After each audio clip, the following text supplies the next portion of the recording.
Tonight on ABC News Live Prime, a high-stakes meeting at the White House. President Trump welcomes Ukrainian President Zelenskyy back to Washington the day after announcing an upcoming meeting with Russian President Vladimir Putin. Zelenskyy saying the president has a big chance to end the war. I think we have a good chance. I think President Zelenskyy wants it done, and I think President Putin wants it done. I'm Mary Bruce at the White House with a look at what comes next after today's big meeting. Rescue. The U.S. Navy rescues 2 survivors of that military drone strike in the waters off Venezuela. The 6th military attack in the Caribbean against suspected drug smugglers. Tensions escalating after the White House threatened to attack Venezuela by land in what appears to be an unprecedented show of force intended to pressure Maduro to step down. Prince Andrew gives up his royal titles after discussions with his brother, King Charles, including the title Duke of York, given to him by his late mother, Queen Elizabeth. This in the wake of scrutiny over his ties to Jeffrey Epstein. I'm Patrick Reevell here in London with more details on the story. Prince Andrew giving up his titles amid renewed headlines over his friendship with Jeffrey Epstein.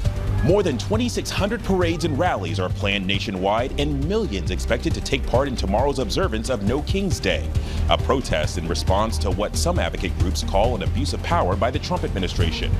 What to expect from the event and what do organizers hope to get? We take a look in tonight's By the Numbers. And OpenAI has blocked users from making videos of Martin Luther King Jr. on its Sora app. The company under fire since launching the invite-only app 3 weeks ago, which allows users to make videos of famous people without their consent. Free speech or strong guardrails? And are lawmakers doing enough to keep up with technology? From ABC News World Headquarters in New York, this is Prime with Linsey Davis. Good evening, everyone. I'm Alex Brachet in for Linsey. Thank you so much for streaming with us. Former New York Congressman George Santos left Congress in disgrace after being convicted of wire fraud and identity theft.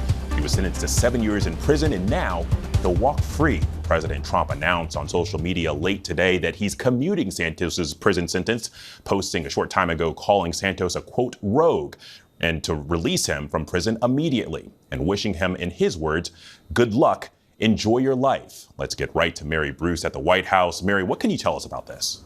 Yeah, well, Alex, just a short while ago, the president announcing that he has commuted George Santos's sentence, saying, as you noted, that he's being released from prison immediately. Santos was sentenced to 7 years after he pleaded guilty to wire fraud and aggravated identity theft. The former congressman admitting he lied to Congress and defrauded donors. During his brief political career, Santos was caught lying about where he went to college, his previous employment, and his charity endeavors. He even claimed his mother died in 9/11 and that his grandparents were Holocaust survivors. Claims that were not true. Tonight, Trump saying, quote, at least Santos had the courage, conviction, and intelligence to always vote Republican. Alex. Well, and Mary, this follows a big day at the White House, a high-stakes meeting between President Trump hosting Ukrainian President Zelenskyy. Zelenskyy looking for long-range Tomahawk missiles from the U.S. What can you tell us about that meeting?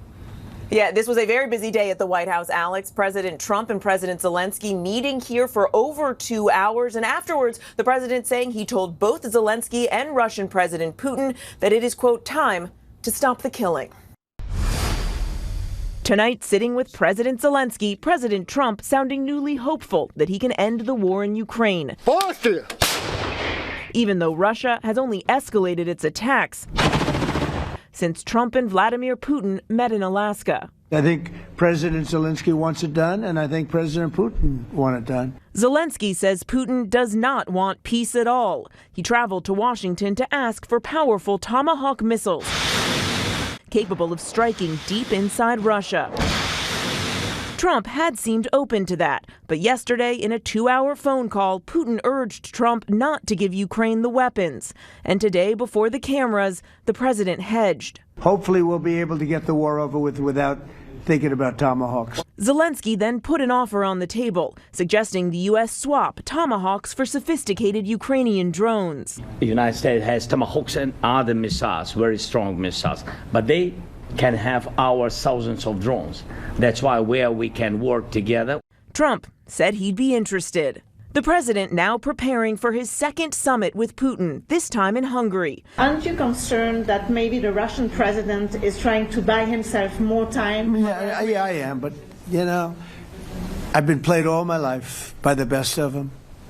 and I came out really well. Mr. President. Later, I asked Zelenskyy if he thinks Putin is just trying to buy time with this second summit. I think that Russians afraid about tomahawks, really afraid, because it's a strong weapon, and they know what we have. Leaving today, are you more or less optimistic that you are going to get those tomahawks? I'm realistic.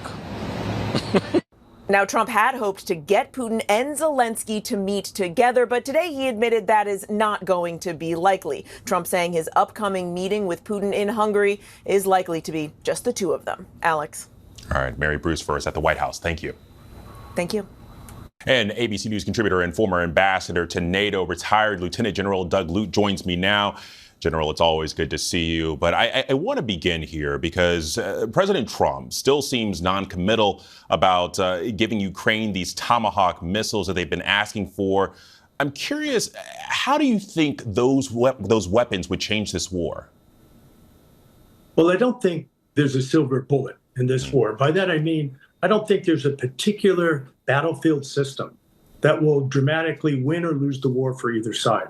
Remember that our support to Ukraine began over 3 years ago with relatively short-range anti-tank systems and anti-aircraft systems, the Javelin and the Stinger. And then we progressively, incrementally moved to tanks and howitzers and missiles and so forth. So the Tomahawk would be only the most recent in this incremental pattern of support to Ukraine. And in each one of these increments, it's been proven that they don't have a dramatic impact on the battlefield, and in part because in each case, we've provided too few, too late, and often with U.S. restrictions. So I don't see the Tomahawk as a decisive move in this war. Well, in general, Putin and President Trump spoke yesterday, and Trump seems to have softened his rhetoric since that conversation. How do you think that impacted today's meeting with Zelenskyy? I think it preempted today's meeting with Zelenskyy. And this was smart. I mean, on Putin's behalf, he's called on Thursday to preempt the meeting in the White House on Friday with Zelenskyy. And in the conversation on Thursday between Putin and Trump, Putin dangled attractive things that would cause Trump to pull back on support to Ukraine and rather pursue this potential peace agreement. So he dangled renewed economic ties. He dangled the sense that Trump could solve yet another war and so forth. So those preemptive steps on Thursday meant that Friday, Zelenskyy left essentially empty-handed. Well, you mentioned that dangling by Vladimir Putin. Today, President Trump was asked if he's concerned that Putin is stringing him along. Take a listen to this. Aren't you concerned that maybe the Russian president is trying to buy himself more time? Yeah, I am. But, you know, I've been played all my life by the best of them. And I came out really well. So it's possible. Yeah, a little time. Is your gut it's all right. But I think that I'm pretty good at this stuff. I think that he wants to make a deal. I made 8 of them. I'm going to make a 9th. I think he wants to make a deal. The president's saying, I think he wants to make a deal. But what's your reaction to that? I don't think there's any indication that Putin wants to make a deal. I mean, Putin is playing the long game here. He hasn't changed his objectives at all over the now nearly 4-year-long war. He still wants to dominate Ukraine. He wants to deny Ukrainian self-determination, Ukrainian sovereignty, and he wants absolute control of Ukraine from the Kremlin. So I don't see any indication here that there's flexibility on Vladimir Putin's part. And we should remember, this is not the first opportunity to meet and solve and come to common grounds. Remember, there was the Alaska meeting. And before that, there were a series of Trump-imposed deadlines on Putin to create a ceasefire, to agree to a ceasefire. He has met none of those deadlines. And I don't think this meeting, supposedly in 2 weeks in Hungary, will produce anything different. All right, Lieutenant General Lute, thank you so much for your time. And President Trump is pushing forward with attacks he says are on drug boats headed for the U.S. The latest on Thursday, a drone striking in the Caribbean with 2 people on that boat surviving and then picked up by the U.S. Navy. Chief Global Affairs correspondent Martha Raddatz on what else we're learning about that boat. Tonight, 2 survivors from a deadly U.S. military strike on a suspected drug vessel are aboard a U.S. Navy ship in the Caribbean, rescued by a U.S. helicopter. ABC News has learned another 2 were killed. Officials say the men were aboard a semi-submersible vessel, like this one. Boats, the Coast Guard says, are designed to hold large quantities of contraband while evading detection. This most recent strike was the 6th in the Caribbean in the last month, part of what President Trump has called his war on drug cartels. This was not an innocent group of people. I don't know too many people that have submarines. The administration offering no further evidence of illegal drugs. And tonight, the U.S. releasing new images of B-52 bombers flying what it calls a demonstration mission near the coast of Venezuela. F-35 fighter jets seen in formation. President Trump has also said he has authorized covert CIA missions inside Venezuela. Venezuelan President Nicolas Maduro taking note, saying never in the history of the CIA has a government publicly admitted to sending agents to other countries. And Alex, one more note tonight. Sources tell me Admiral Alvin Halsey, who was overseeing those strikes in the Caribbean and yesterday unexpectedly announced he was leaving his post, had expressed reservations about the ongoing military operations. Alex? Martha, thank you. And tonight, President Trump's former national security advisor, John Bolton, is pleading not guilty to charges of mishandling classified documents. An outspoken critic of the president, Bolton is now accusing President Trump of retribution against him. Here's our Chief Justice correspondent, Pierre Thomas. Tonight, President Trump's former national security advisor pleading not guilty to 18 counts of mishandling classified information.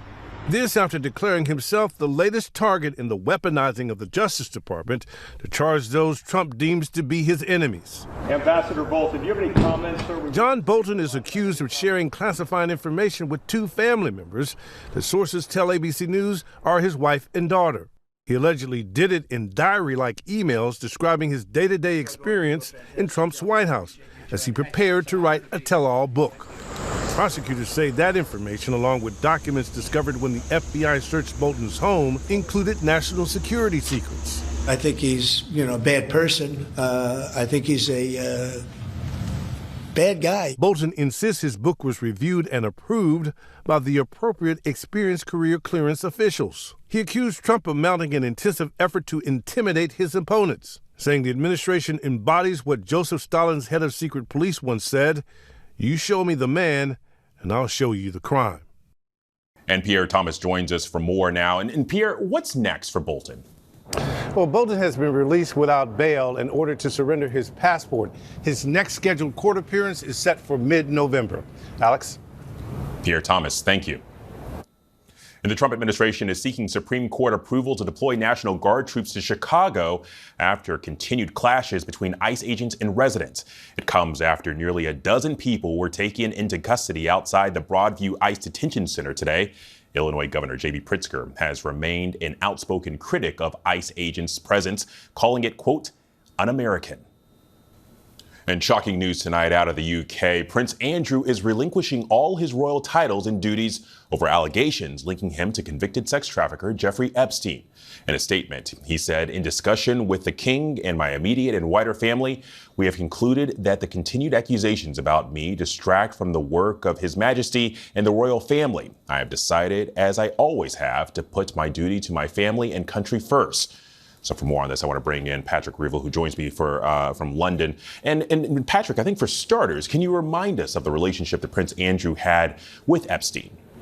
Yeah, Alex, I mean, this is another dramatic fall for Prince Andrew in this saga over his friendship with Jeffrey Epstein that's gone on for years now. Andrew was accused back in 2019 by Virginia Giuffre of having sex with her 3 times when she was 17, including on Epstein's private island. And he's now facing fresh questions over these allegations because Giuffre's memoir is due to be published next week, where she again repeated the accusations. Now, Andrew, tonight, in his statement where he said he was giving up his titles, again denied those allegations. He agreed a multi-million-dollar out-of-court settlement with her back in 2022, where he didn't acknowledge any liability, but the allegations have continued to hang over him, and he was forced to retire from royal life in 2019 after a disastrous interview with the BBC. And he's faced scrutiny because he continued to visit Epstein even after Epstein was convicted as a sex offender back in 2008. You probably remember those famous photos of the two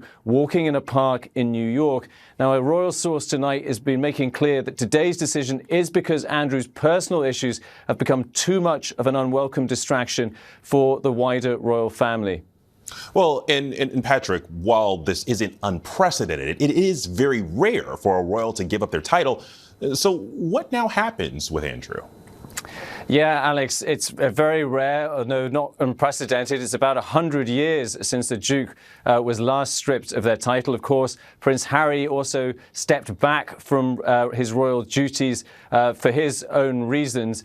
But as we understand it now from a royal source, Andrew will immediately give up his title, stop using his title of the Duke of York. But he will technically remain a Duke because he can only be stripped of that by a vote of Parliament, something that the royal family will not want to be going through. But he also, as I said, will remain a prince because he is the son of Queen Elizabeth. Now, his ex-wife, Sarah Ferguson, will also no longer use the Duchess of York title that she had, but his daughters, Eugenie and Beatrice, will keep their titles. He will also keep his estate at Windsor since he has a private tenancy agreement. But we understand that all of these things will now take effect tonight. And obviously, clearly, this is a sign that King Charles and the royal family are simply too frustrated and feel they do need to distance themselves from Prince Andrew here, Alex. Well, and Patrick, lastly here, do we know how Virginia Giuffre's family is responding? Yeah, we have had a statement from Virginia Giuffre's family tonight saying that this decision is a vindication for her and all Epstein survivors. They say they're going to continue to press for justice for her and for the other survivors. And they're calling tonight on King Charles to also remove the title of Prince from Andrew, Alex. All right, Patrick Rivel in London, thank you.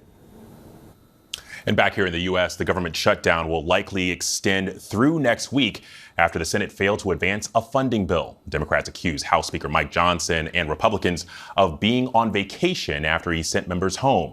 Senate Majority Leader John Thune has repeatedly stated that he would let Democrats vote on an extension for the Affordable Care Act subsidies that they want, but only when the government reopens. Meanwhile, several agencies, including the Department of Energy, Commerce, and Education, have faced mass layoffs. And officials on both sides confirm a coffin was handed over to the Red Cross today and delivered to Israel. Terror group Hamas says a body's inside. Amid the ceasefire, there are searches for the remains of hostages, as well as the bodies of Palestinians buried in the rubble. On both sides, families are hoping for closure. ABC's Ian Pannell is in Jerusalem tonight. There are no signs of life here, just the smell of death. Gaza's civil defense teams have a gruesome task to recover the thousands of Palestinian bodies it says are buried under the mountains of rubble here. But there's no heavy machinery. They rely on shovels and saws. There were 6 failed missions to recover a single body here. Today, they find the remains of Ghada Rabba. She was an English teacher, killed in an Israeli airstrike in September. There's no dignity in death here. Ghada's body decomposing under what was once her home. Mahmoud Basil is coordinating the recovery efforts. There's an estimated 10,000 bodies under the rubble, he says. We're working with our bare hands. Israel's accused Hamas of violating the ceasefire agreement by not handing over all the remaining hostage bodies. 19 are still in Gaza, including American Itai Chen. His father calling on the US administration to bring his son home. It's not over. Mr. Witkoff knows it. Mr. Kushner knows it as I spoke to them, as well as Secretary Hextad and Secretary Rubio. They know they have an obligation to me and my family. And my expectation is that the US government does whatever it can to bring US citizens back. Hamas says it needs special equipment to retrieve the bodies buried somewhere underneath this wasteland. The UN says the debris in Gaza is so vast, it's the equivalent to 13 of the Great Pyramids of Egypt. Only 9 hostage bodies have been returned to Israel so far. For some families, only now can they begin to grieve. And in Gaza, Palestinian families also wait to bury their loved ones. As part of the ceasefire deal, Israel agreed to release 15 Palestinian bodies for every Israeli hostage body.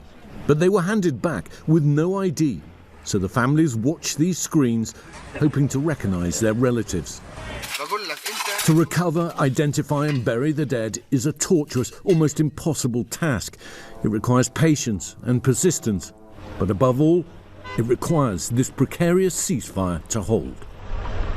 Alex, I think this underscores quite how difficult and quite how painful this entire process is, and that there isn't a quick or easy solution. The key thing here is getting both sides to compromise and agree to work together to try and resolve so many of these issues and try and get as many of their loved ones back and buried as soon as possible. Alex? All right, Ian, panel, thank you. And coming up after the break, protesters are planning more than 2,600 so-called No King's Day demonstrations nationwide on Saturday, while Republicans claim they are Hate America rallies. And what price would you pay to look 35 forever? The age-defying deep plane facelift is now even harder to detect and more popular than ever.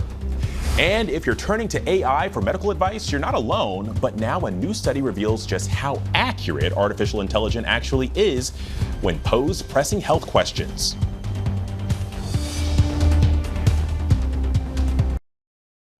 Activists and advocacy groups will stage a second round of No Kings protests across the country on Saturday in response to what they call an abuse of power by President Donald Trump and his administration, specifically singling out his immigration crackdowns.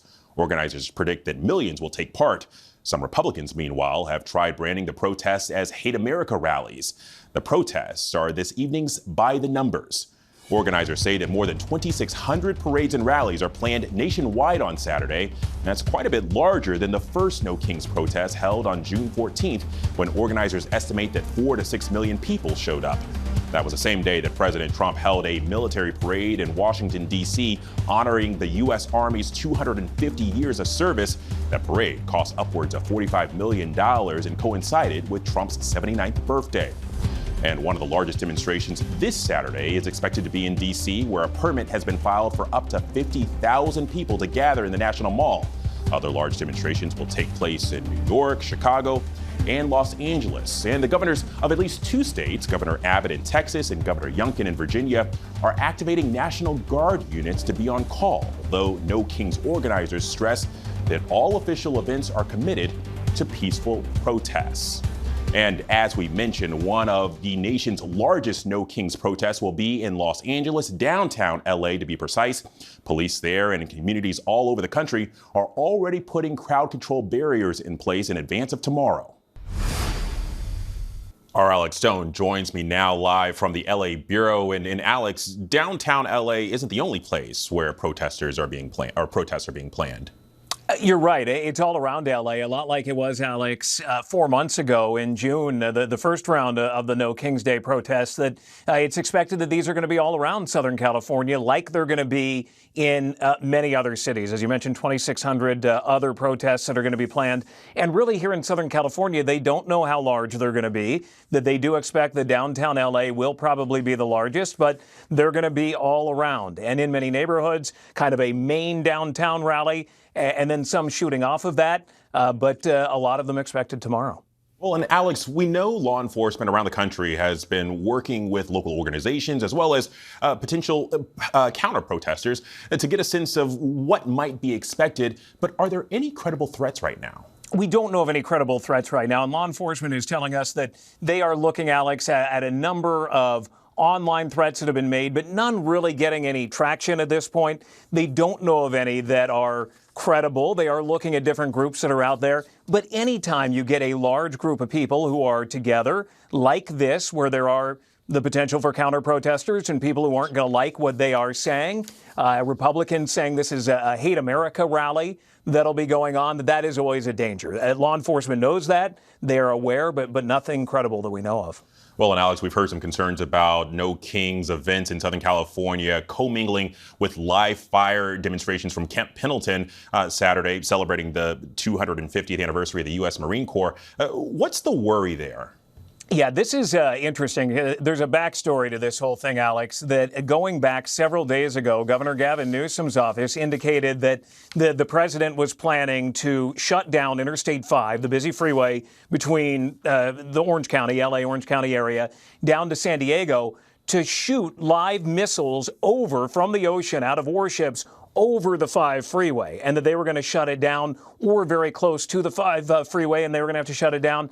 The Trump administration has said that that was never the plan, that they were never going to do that. But that, combined with the vice president planning to be at this live fire demonstration for the Marine Corps birthday on Saturday, and the Secretary of War, that all of that is bringing together what could be demonstrations outside of Camp Pendleton. Now, again, the White House is saying they were never going to shoot live missiles over. Governor Newsom is saying, well, he's glad that the White House has backed away from that plan. The White House is saying it wasn't the plan, but there may be a larger crowd there because of it. All right, Alex Stone from our LA Bureau, thank you. You got it. And coming up after the break, the advances in plastic surgery intended to have you looking far younger than your real age, and for many decades as well, the deep plane facelift that everyone is talking about. And the female artist Gatlin is out with her new debut album, The Eldest Daughter. Prime anchor Linsey Davis sits down with her in the show a little later on.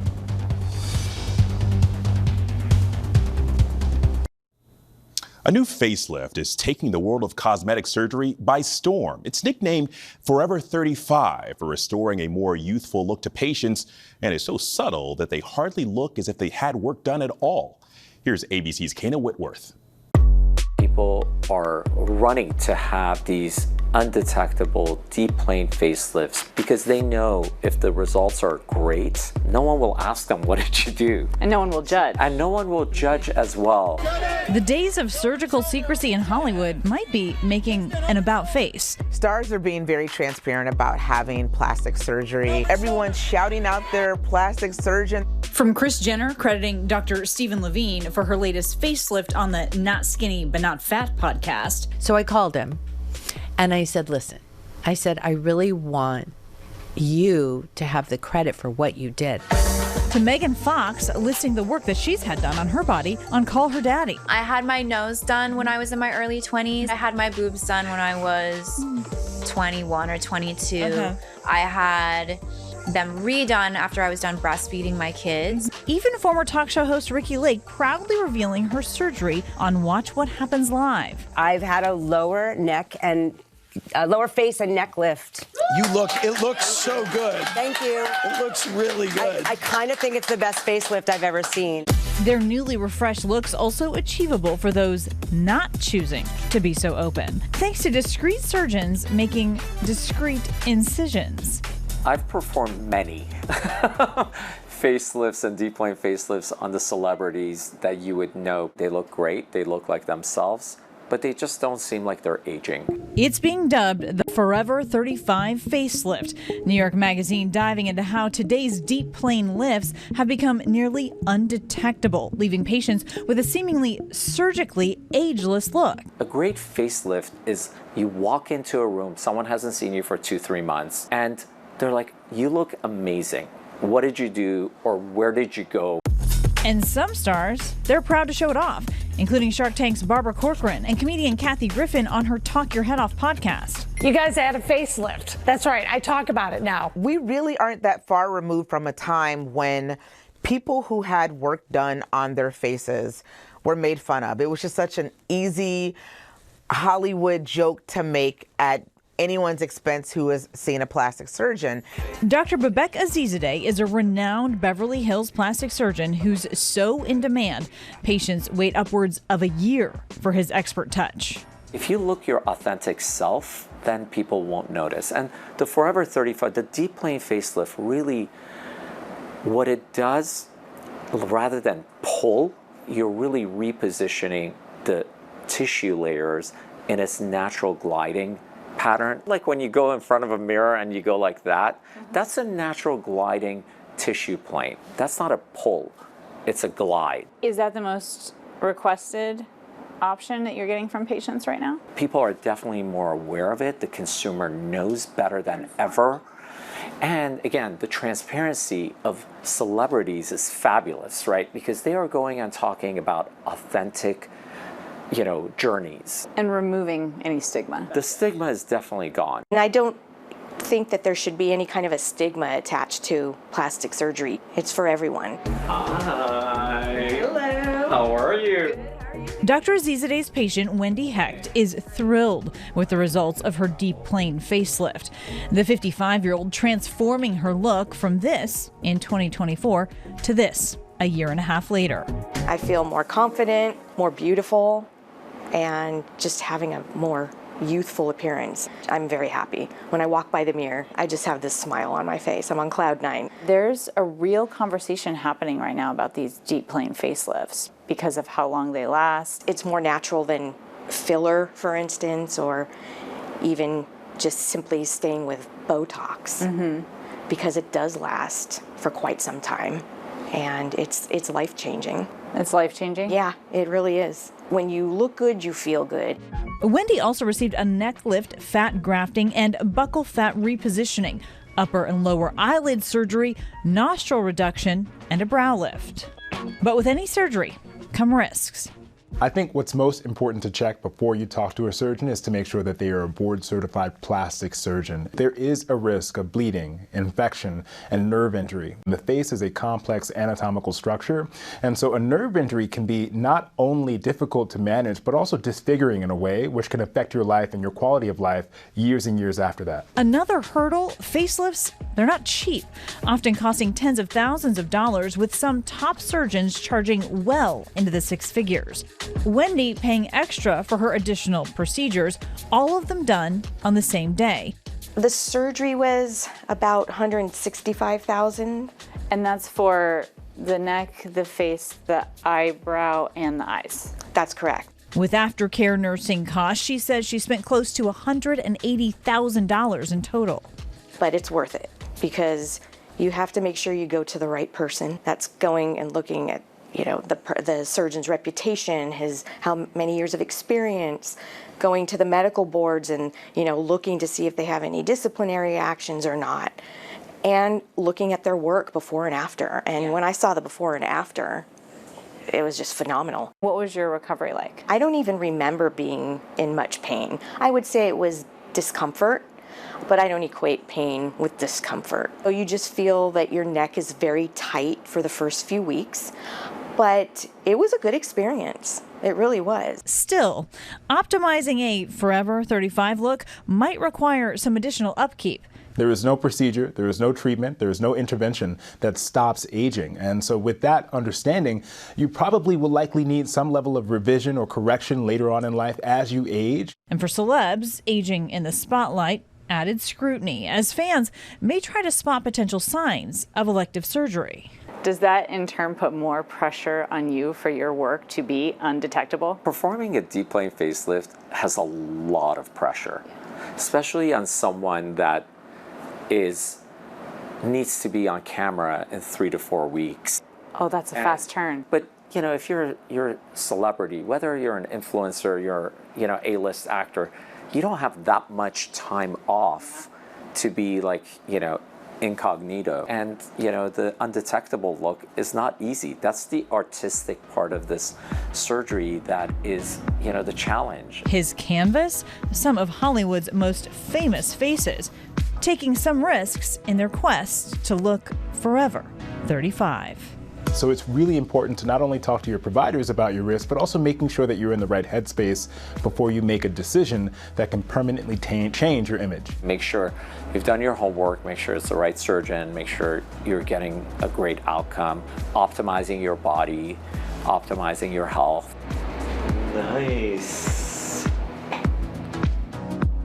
Our thanks to Kana for that report. And coming up after the break, a sight you don't want to miss, the surprising surfboard thief in California. And a zombie thriller is back. Norman Reedus is here to talk about the new season of The Walking Dead, Daryl Dixon.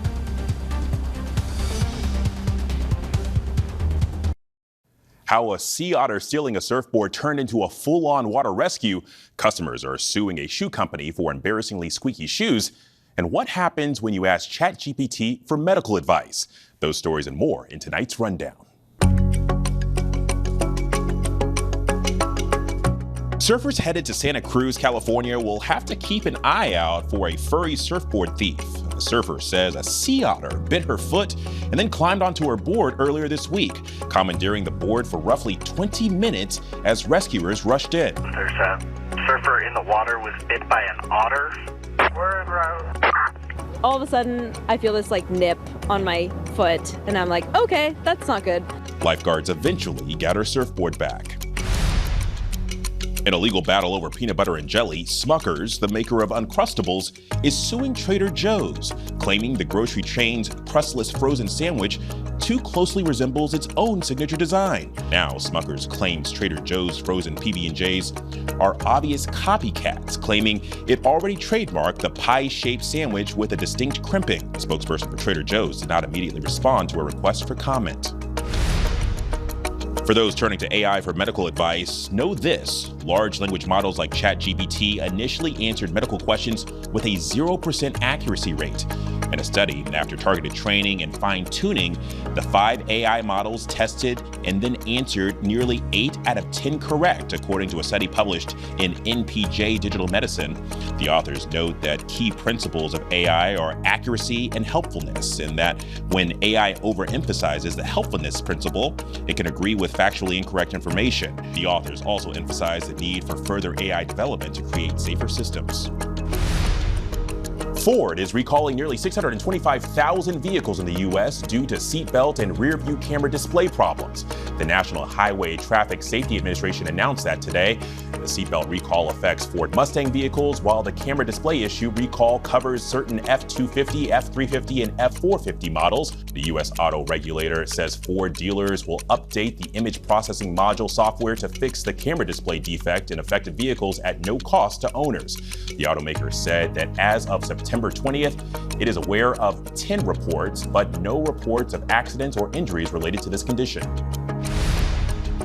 And the U.S. Mint has just revealed its design for its 2026 $1 innovation coins, and one of them will feature Apple's co-founder and former CEO, Steve Jobs. The coin depicts a young Jobs sitting cross-legged in front of a quintessential California landscape with rolling hills and oak trees, with the Jobs quote, "Make something wonderful." And customers have filed a class action lawsuit against On Incorporated, claiming the Swiss-based company's running shoes cause a noisy and embarrassing squeak with each and every step they take. Plaintiffs are seeking reimbursement for the cost of the shoes, and a jury will decide if any additional damages are owed for the squeaky issue. All right, it's hard to believe, but it's been nearly 2 decades since The Walking Dead first hit television. And now in season 3 of this spinoff, The Walking Dead, Daryl Dixon, the show continues to follow Daryl's journey through the apocalypse. And our Stephanie Ramos spoke with star Norman Reedus about the hit series.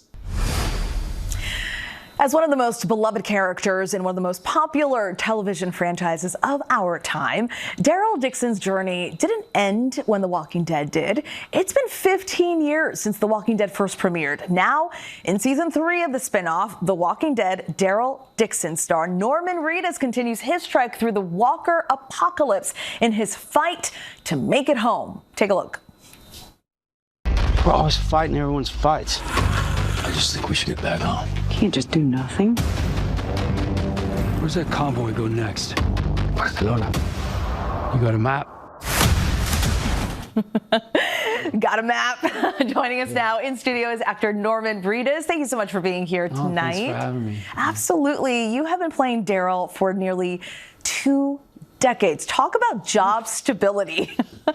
How has that been, being connected to this character for so long? It's been great.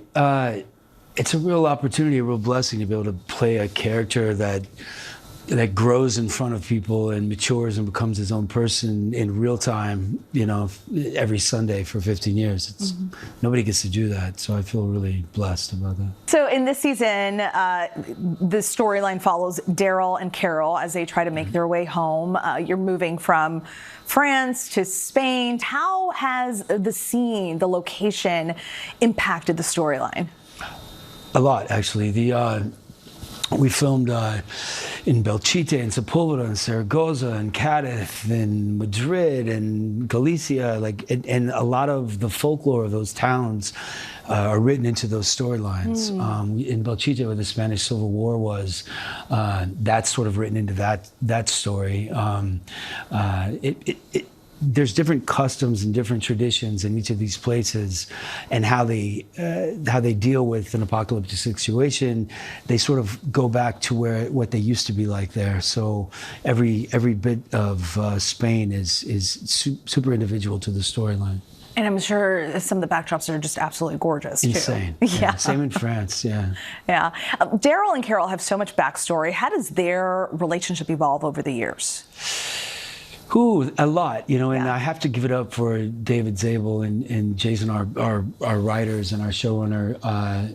They sort of addressed their relationship this season. They kind of came out in a scene where somebody says, "So how long have you guys been together?" And she's like, "Nuh-uh," and I'm like, "Nope." You know, I like that they address it, because, you know, if we were a couple, or if we coupled up, you sort of open up a door for a disaster.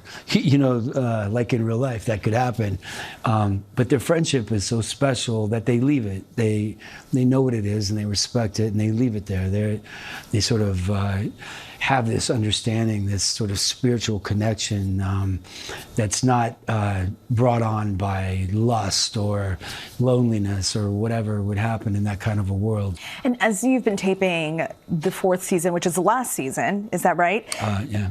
How has it been knowing that Daryl's story is coming to an end? There's a famous quote from David Bowie when an interviewer asked him, "So what do you think your final words are going to be as you die?" And he goes, "They're going to be, but. That's kind of how I feel right now. I'm satisfied with where we've ended up, what we're doing now. You know, there's talk of, you know, every time Daryl can't sit still, he just wants to run. Every time he ends up someplace, he gets that feeling he's got to go, he's got to run. So, you know, maybe there's a better way of life. Maybe we're doing it wrong. Maybe the running and the fighting that we've been doing for so long is the wrong way to go." So that, with my last answer about the Spanish culture, that's a large portion of where we're going to end up. Okay, so perhaps Daryl's story doesn't necessarily end. It just kind of continues elsewhere. Just kind of keeps going. Use your imagination. It's above my pay grade. Yeah. Yeah. Norman, thank you so much for stopping by. What a pleasure to speak with you. Season 3 of The Walking Dead, Daryl Dixon, airs Sundays at 9 p.m. Eastern on AMC and AMC+. The season finale airs on Sunday, October 19th. Can't wait. Our thanks to Stephanie for that conversation. And last week, our Linsey Davis sat down with musician Gatlin to discuss her singing and songwriting process, as well as the pivotal moment she says marked her breakthrough as a queer artist. Performing cathartic and defiant music, Florida-born musician Gatlin has passed 150 million streams and was recently named Spotify's Glow Spotlight Artist for the month of September. She recently released her new album, The Eldest Daughter, which explores themes of sexuality, femininity, and faith. Let's take a listen.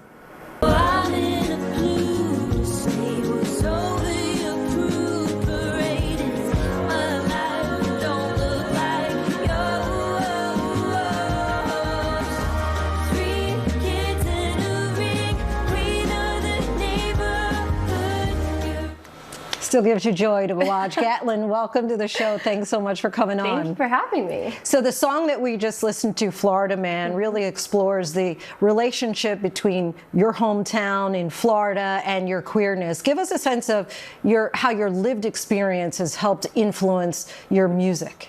Oh, well, I grew up in Orlando, Florida, in a pretty religious, conservative family, and you know, I just made my way to Los Angeles, California, and I discovered my queerness. And like who I truly am. And so I wrote this record about kind of coming out and the experience of that and just reckoning with my family and my community back there. How has music really served as an outlet for you?